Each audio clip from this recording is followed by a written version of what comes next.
Allez, on va arrêter là, on va arrêter là parce qu'il est 19h30. Clément, Paul, Franck, Meyer Habib, merci. Nous verrons s'il y a une suite politique et surtout judiciaire à cette affaire Dieudonné et on en reparlera sûrement avec vous. Messieurs, merci d'avoir été avec nous. On reprend le fil de l'actualité.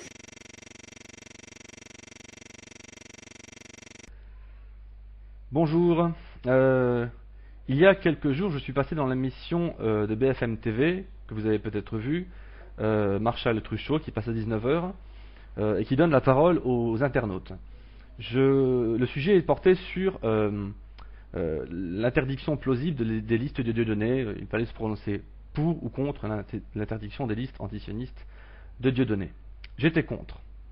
Lorsque un journaliste m'a demandé d'expliquer le lien entre le sionisme et l'Europe, je n'ai pas eu le temps de commencer le début de mon argumentaire, que ma parole était déjà coupée, l'émission était terminée. Ainsi, pour extraire la frustration de cette absence de réponse, j'ai écrit un petit texte court qui répond à cette question à laquelle je n'ai pas pu répondre à l'époque. Donc à la question « Quel est le rapport entre l'Europe et le sionisme ?», j'ai envie de répondre par une autre question. Quel était le rapport entre le conflit entre la Géorgie et la Russie? A priori aucun, puisque ces deux parties ne font pas partie de la communauté européenne. Pourtant, qui est intervenu pour pacifier les choses dans cette partie du monde? L'Union européenne. Lorsque Gaza a été pilonnée lors de la boucherie militaire connue sous le nom d'opération Plomb Durci, et que des milliers d'infrastructures, parmi lesquelles des écoles, des hôpitaux, des bâtiments de l'ONU et même des cimetières ont été rasés et détruits, qui était responsable? Israël. Et qui va financer encore la reconstruction? L'Europe. À partir de là, si on n'a pas encore saisi le lien entre Europe et sionisme, alors c'est qu'on ne veut pas voir, pas entendre, parce que la vérité gêne les intérêts d'une poignée d'hommes politiques et des lobbies pro-israéliens placés dans les divers pays d'Europe dans l'unique but d'infléchir sur la politique étrangère des pays occidentaux en faveur d'Israël. Le sionisme n'est pas simplement un problème israélien, c'est un problème français également. Dès l'instant que des groupes de pression se mettent en place, et là je parle du CRIF par exemple, mais également de ses ramifications comme l'UEJF ou la LICRA, donc quand ces groupes de pression se mettent en place pour embrumer la vision des choses du peuple français au profit d'une vision idyllique d'un État d'Israël tout puissant et tout gentil, alors que nous avons affaire à un État qui pratique une politique coloniale et barbare, cela me pose un problème. L'antisionisme n'est ni plus ni moins qu'un combat humaniste pour la dignité d'un peuple opprimé par un régime militaire depuis des décennies. De la même façon que depuis les pays occidentaux, à l'époque de l'apartheid en Afrique du Sud, se sont élevées des voix pour faire fléchir avec succès ce régime raciste, nous devons, à partir du moment où nous nous réclamons de l'humanisme, de dénoncer le sionisme.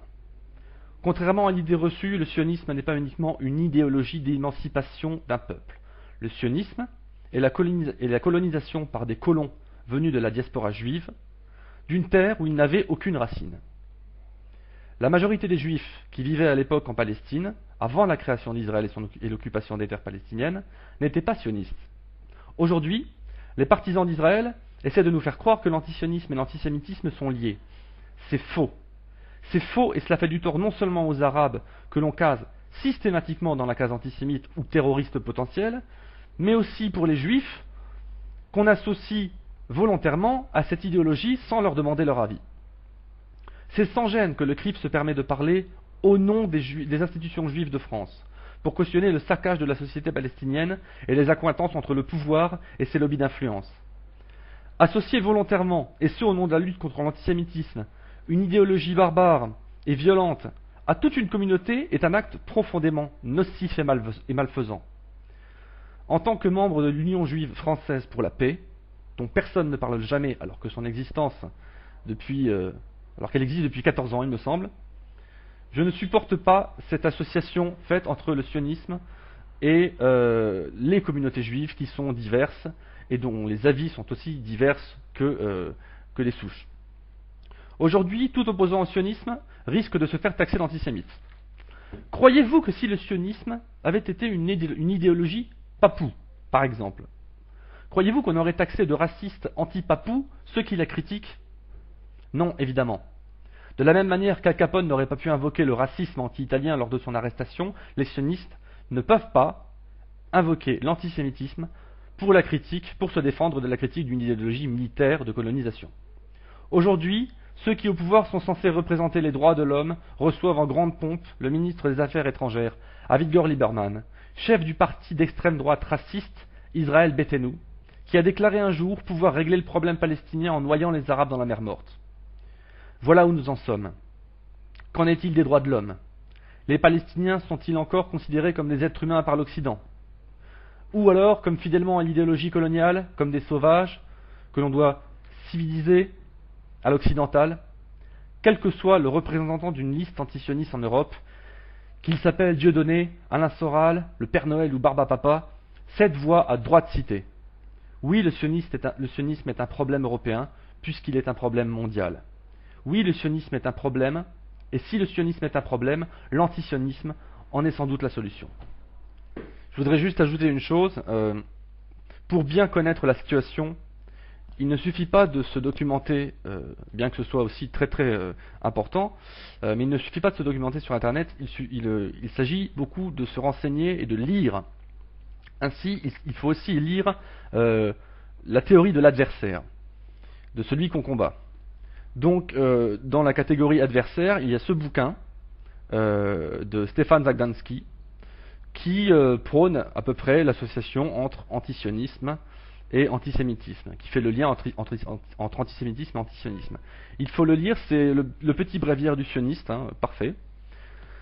Pour ce qui concerne Israël, il y a ce livre de Derek Cohen, qui fait 75 pages, qui s'appelle Apartheid et Israël.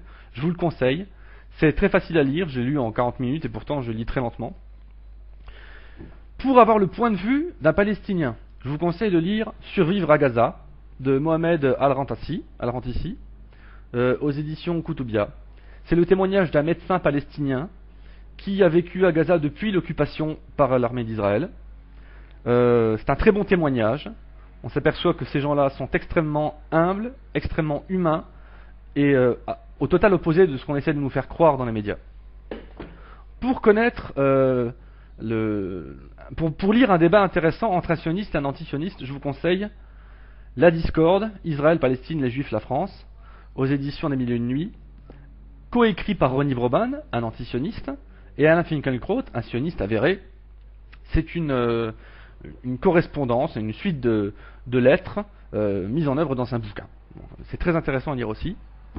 Et enfin, pour tout savoir de ce qui s'est passé pendant l'opération Plomb durci à Gaza et comment l'ont vécu les Palestiniens, les Gazaouis, je vous conseille de lire ce livre que je n'ai pas fini, qui s'appelle Gaza, tout simplement, aux éditions La Boîte à Bulles.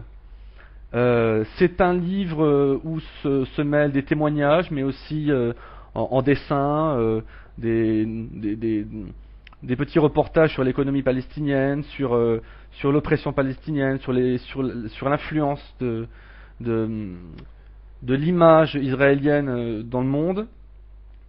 C'est très intéressant, je vous suggère de lire tous ces livres que je vous ai proposés, suggérés. Merci de m'avoir écouté.